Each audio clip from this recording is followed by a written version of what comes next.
par la faute de certains bourreaux noirs. L'Afrique n'est pas démunie, mais seulement désunie.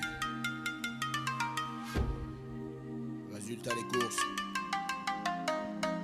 Notre patrimoine n'existe plus. On l'a dilapidé.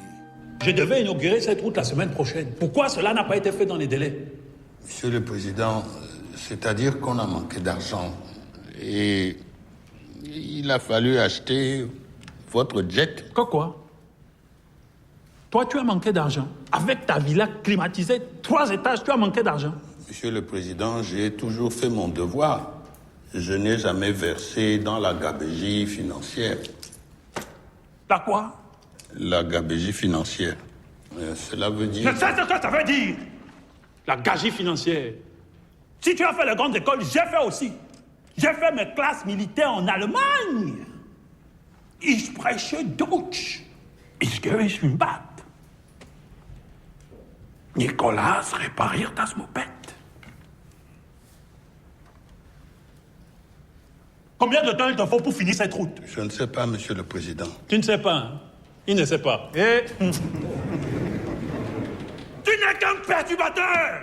Le Botswana ne peut plus attendre pour cette route. Une route qui doit nous permettre l'exploitation de nos forêts.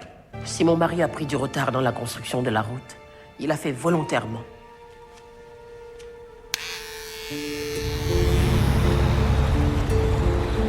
Cette route doit accélérer la déforestation qui a déjà provoqué la destruction d'une centaine de villages.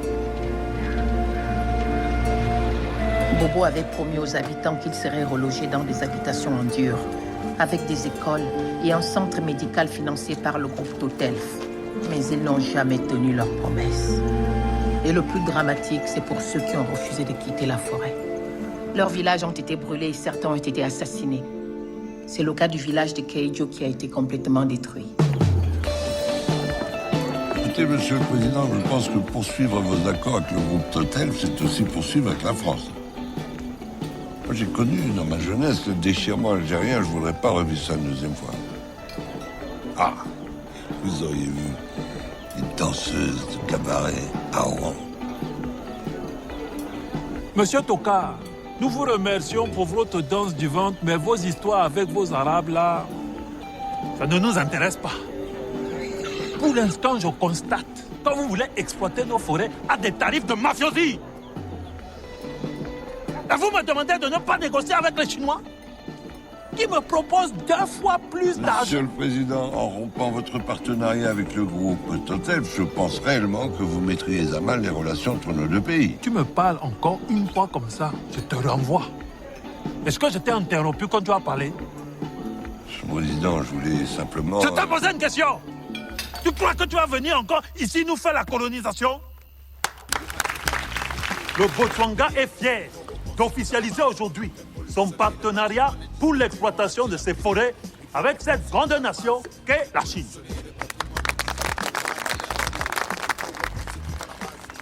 Et vous saluerez bien de ma part mon frère, mon homologue, le grand président Kim Jong-il, qui a compris que l'Afrique... Il est mort. Ah bon?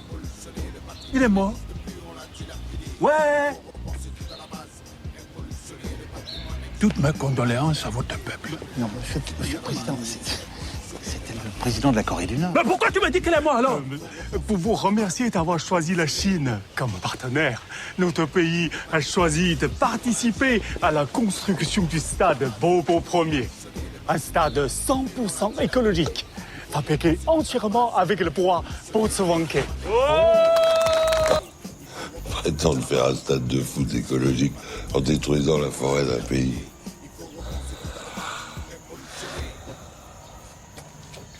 Colonisateur.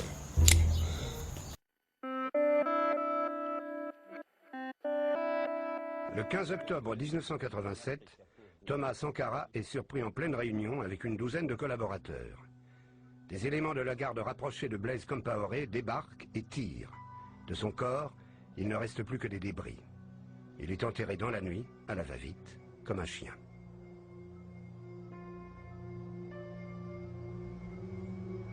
Dès le lendemain, Blaise Compaoré s'autoproclame président. Devant la presse internationale, il cherche à se disculper de la mort de son meilleur ami. Vous avez des regrets? D'avoir perdu un ami, bien sûr.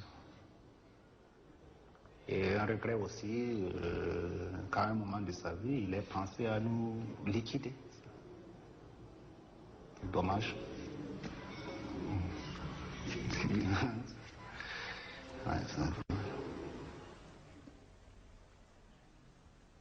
J'aimerais que ce texte soit une lettre adressée à tous nos présidents, qu'ils comprennent que les jeunes paniquent et que le boom est imminent. Pensez à nous, pensez à vous, pensez à ceux qui viendront après nous. Pensez, agissez, sinon on le fera nous. À la limite, l'argent volé planqué dans vos comptes en Suisse. Investissez-le dans vos pays, faites bosser vos fils. Méfiez-vous, méditez le syndrome Mobutu.